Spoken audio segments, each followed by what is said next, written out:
Une plongée dans le New York upper class de la fin du 19e siècle avec ses froufrous, ses coups bas, ses robes cintrées, on dirait que je parle du cercle série. Tout ça, Charlotte, portée par un peu la crème de la crème des actrices qu'on aime, non? Qu'on aime, qu'on adore. C'est-à-dire, bon, alors en premier lieu, Carrie Coon, je sais qu'on partage une grande passion pour elle avec Pierre depuis The Leftovers.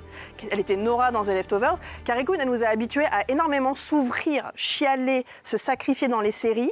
Là, dans The Gilded Age, elle incarne Bertha Russell et son gros problème dans la vie, c'est que les gens viennent pas assez boum. C'était mon problème, je m'identifie énormément, ça me fait pleurer. Ça va mieux. Non, c'est terrible. C'est toujours pareil, très bien.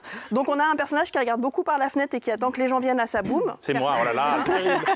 Je ne sais pas comment je vais le vivre. C'est dur.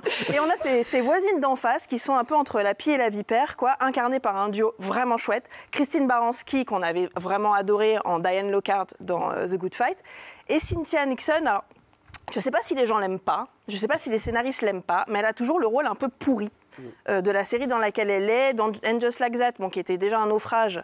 On en parlait. Non, Recommençons par la discussion. Surtout, là, elle n'a rien à jouer. Là, elle joue un personnage vide, c'est-à-dire qu'elle est vide. Après, elle a une tête mignonne, elle est sympa, on l'aime bien.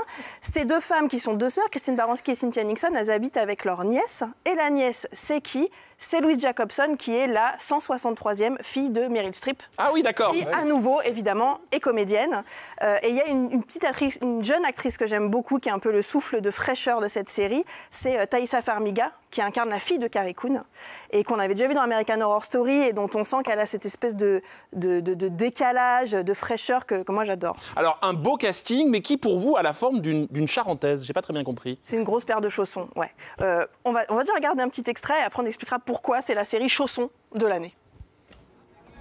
Morning, Mr. Griffin. They're moving in at last, then. Looks like it. Bad news, I'm afraid. They're old. They get bad news every week. You're all hot.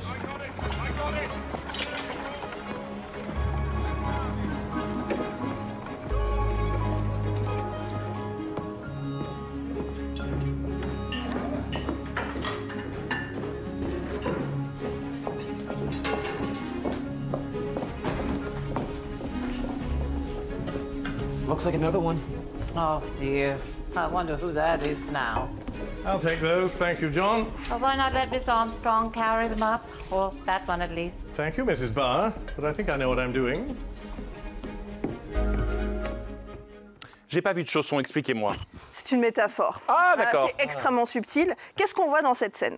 Un postier qui amène un courrier avec une mauvaise nouvelle, un employé de maison qui passe par une porte de service, qui est dans un espèce de sous-sol hyper fourmillant où on cuisine, où on travaille. Tiens, on n'a jamais vu ça.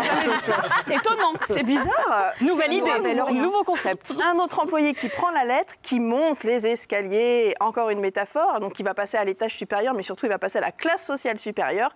Et là, le nom du créateur, Julian Fellowes, le créateur de Downton Abbey, qui nous refait Downton Abbey, mais cette fois à New York.